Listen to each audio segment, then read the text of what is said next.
ఆంధ్రప్రదేశ్ రాష్ట్రంలో 2 రోజులుగా కుండపోత వర్షాలు కురుస్తున్నాయి. రానున్న 24 గంటల పాటు పలు ప్రాంతాల్లో తేలికపాటి నుంచి అతి భారీ వర్షాలు కురిసే అవకాశం ఉందని వాతావరణ శాఖ అప్రమత్తం చేసింది. గంటకు 30 నుంచి 40 కిలోమీటర్ల వేగంతో గాలులు వీచే అవకాశం ఉందని తెలిపింది. అటు నిన్నటి నుండి కురుస్తున్న భారీ వర్షాలకు రికార్డు స్థాయిలో వర్షపాతం నమోదైంది. ఇక రాష్ట్రంలో 29 సెంటీమీటర్ల వర్షపాతం నమోదైంది. ఇంతగా గత 30 ఏళ్లలో వర్షం కురవలేదు. భారీ వర్షపాతం నమోదు కావడంతో విజయవాడ రహదారులు చెరువులు కాలువలను తలపిస్తున్నాయి.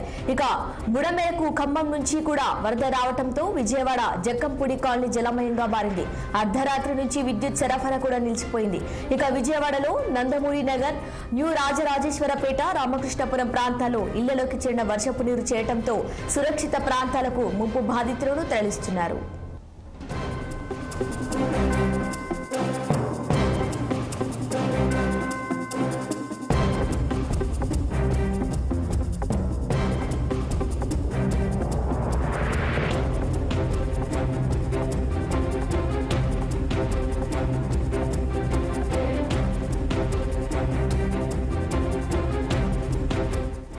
ఆంధ్రప్రదేశ్ రాష్ట్రంలో 2 రోజులుగా కుండపోత వర్షాలు కురుస్తున్నాయి. రానున్న 24 గంటల పాటు పలు ప్రాంతాల్లో తేలికపాటి నుంచి అతి భారీ వర్షాలు కురిసే అవకాశం ఉందని వాతావరణ శాఖ అప్రమత్తం చేసింది. గంటకు 30 నుంచి 40 కిలోమీటర్ల వేగంతో గాలులు వీచే అవకాశం ఉందని తెలిపింది. అటు నిన్నటి నుండి కురుస్తున్న భారీ వర్షాలకు రికార్డు స్థాయిలో వర్షపాతం నమోదైంది. రాష్ట్రంలో 29 సెంటీమీటర్ల వర్షపాతం నమోదైంది. ఇంతగా గత 30 ఏళ్లలో వర్షం కురవలేదు.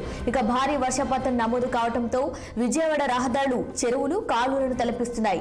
బుడమేరకు ఖమ్మం నుంచి కూడా వరద రావడంతో విజయవాడ జక్కంపూడి కాలనీ జలమయంగా మారింది. అర్ధరాత్రి నుంచి విద్యుత్ సరఫరా కూడా నిలిచిపోయింది. ఇక విజయవాడలో నందమూరి నగర్, న్యూ రాజరాజేశ్వరిపేట, రామకృష్ణపురం ప్రాంతాల్లో ఇళ్లలోకి వర్షపు నీరు చేయడంతో సురక్షిత ప్రాంతాలకు ముంపు బాధితులను తరలిస్తున్నారు. ఇక ఇదే అంశంపై మరింత సమాచారం మా ప్రతినిధి కృష్ణ విజయవాడ నుంచి లైవ్ లో అందించేందుకు సిద్ధంగా ఉన్నారు. కృష్ణ, చెప్పండి, భారీ వర్షానికి విజయవాడ నగరం మొత్తం తడిసి ముద్దైనట్టుగా తెలుస్తోంది. ప్రస్తుతం అక్కడ పరిస్థితి ఏ విధంగా ఉంది? ప్రస్తుతానికైతే 2 రోజుల నుంచి కురుస్తున్నటువంటి భారీ వర్షాలతో ప్రధానంగా తీసుకుంటే రికార్డు స్థాయిలు, అంటే గత 30 సంవత్సరాలుగా ఎన్నడూ లేనంతగా 30 సంవత్సరాల రికార్డు స్థాయిలో, అంటే ఈ 30 సంవత్సరాల చరిత్రలో 29% అంటే 29 సెంటీమీటర్ల వర్షం కురవటం ఇదే ప్రథమంగా అయితే అధికారులు అయితే చెప్తున్నారు. ఇంత పెద్ద ఎత్తున కురిసిన వర్షం ఏదైతే ఉందో ఒక సముద్రాన్ని తలపిస్తున్నట్లు విజయవాడ నగరం మొత్తం కూడా ఆ కాలువలు చెరువులన్నీ కూడా ఏదైతే ఉన్నాయో అన్ని కూడా పొంగి పొరలిపోయి దాదాపు మోకాళ్ళలోతు పై చిలుకు నీరైతే నిన్నటి నుంచి కూడా ఉన్నటువంటి కనీసం బయటికి ప్రజలు రాని పరిస్థితి అయితే విజయవాడలో కనిపిస్తుంది. దీంతో పాటు ప్రధానంగా ఏదైతే నగర శివారులో ఉన్నటువంటి కాలనీలు చూసుకుంటే అత్యంత భయంకరంగా, అంటే దుర్భర జీవితం అయితే అక్కడ గడుపుతున్నట్లయితే అర్థమవుతుంది. విజయవాడ ఏదైతే జక్కంపూడి కాలనీలో, వైఎస్ఆర్ కాలనీలో అయితే ఇప్పటికే దాదాపుగా ఫస్ట్ ఫ్లోర్ వరకు కూడా, అంటే దాదాపుగా కింద ఫ్లోర్ మొత్తం మునిగిపోయిన పరిస్థితి అయితే మనకు ప్రస్తుతం అయితే కనిపిస్తుంది. ఆ ఫస్ట్ ఫ్లోర్ లో ఉన్న జనాలంతా కూడా టాప్ ఫ్లోర్ కి వెళ్ళి బిక్కుబిక్కుమంటూ వర్షంలోనే తెల్లవారులు కూడా వర్షంలో ఉన్న పరిస్థితులు కూడా మనం చూస్తూనే ఉన్నాం.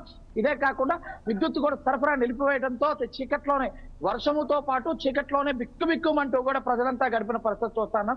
అదే విధంగా విజయవాడలో ఉన్నటువంటి న్యూ రాజరాజేశ్వరపేటలో కూడా అత్యంత, అంటే లోతట్టు ప్రాంతాలుగా ఉండటం, బుడమేరు పక్కనే ఆనుకొని ఉండటం కూడా ఈ ప్రాంతం అంతా కూడా నేట మునిగిన పరిస్థితి చూస్తున్నాం. న్యూ రాజరాజేశ్వరపేటతో పాటు ఆ నందమూరి నగరు, రామకృష్ణపురం ఇవన్నీ కూడా, ఈ ప్రాంతాలన్నీ కూడా బాగా లోతట్టు ప్రాంతము. దీంతో పాటు దీనికి ఆనుకొని బుడమేరు కూడా కొంచెం కొద్దిపాటి వర్షం కొట్టినా కూడా బుడమేరు మునిగిపోవటం, ఇక్కడ ఈ ప్రాంతాలంతా కూడా నీటిమయం అవుతున్న సహజంగా జరుగుతున్నా ఉంటుంది.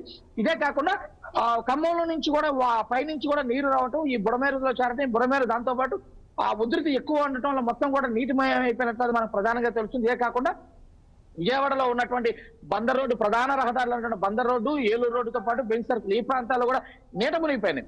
అదే కాకుండా విజయవాడ బస్టాండ్ తో పాటు బస్టాండ్ పక్కన ఉన్నటువంటి ఆ ఓవర్ బ్రిడ్జ్, అంటే ఆ రైలు క్రింద ఉన్నటువంటి ఓవర్ బ్రిడ్జ్ లో కూడా ఇప్పటికే దాదాపు 4 బస్సులు ఇరుక్కుపోయినట్లు మనం చూస్తానన్నా. వాటన్నిటిలో కూడా ఆ క్రేన్ల సాయంతో కూడా అధికారులంతా తొలగించారు. ఆ ఉన్నటువంటి నీటి మొత్తాన్ని కూడా ఆ పంపుల ద్వారా, అంటే మోటార్ పంపుల ద్వారా కదా కృష్ణానదిలోకి ఆ వదులుతున్న పరిస్థితి మనకైతే స్పష్టంగా అయితే విజయవాడలో కనపడుతుంది.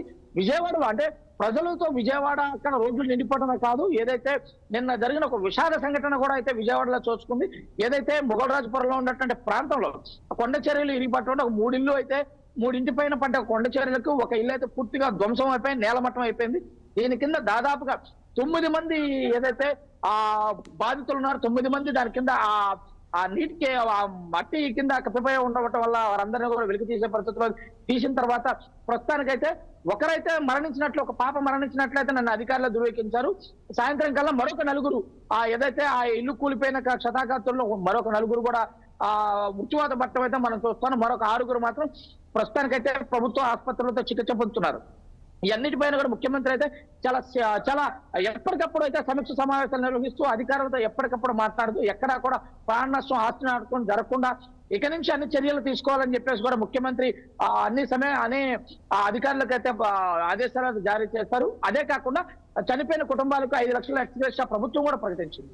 అదే విధంగా ఏదైతే బాధితులు క్షతాఘాతులు ఉన్నారో వీరందరినీ కూడా ఆ మంత్రులతో పాటు ఆ హోంమంత్రి కూడా అక్కడ పరామర్శిస్తూ వారి కుటుంబ సభ్యుల్ని, దీంతో పాటు బీజేపీ రాష్ట్ర అధ్యక్షురాలు పురంధరేశ్వరి కూడా మనకు కాసేపటి క్రితమే ప్రభుత్వ ఆసుపత్రిలో ఉన్నటువంటి ఎవరైతే బాధితులారో వాళ్ళని, వారితో పాటు మరణించిన కుటుంబ సభ్యులను కూడా ఆ పరామర్శించడం చూస్తా ఉన్నాం. ఏదేమైనప్పటికీ ఎప్పుడూ కూడా 30 సంవత్సరాల్లో ఎన్నడూ లేని విధంగా కురిసిన వర్షాలతో అయితే అతలాకుతలం పాటు జలజీవన స్రవంతి మొత్తం కూడా స్తంభించిపోయిందని చెప్పాలి.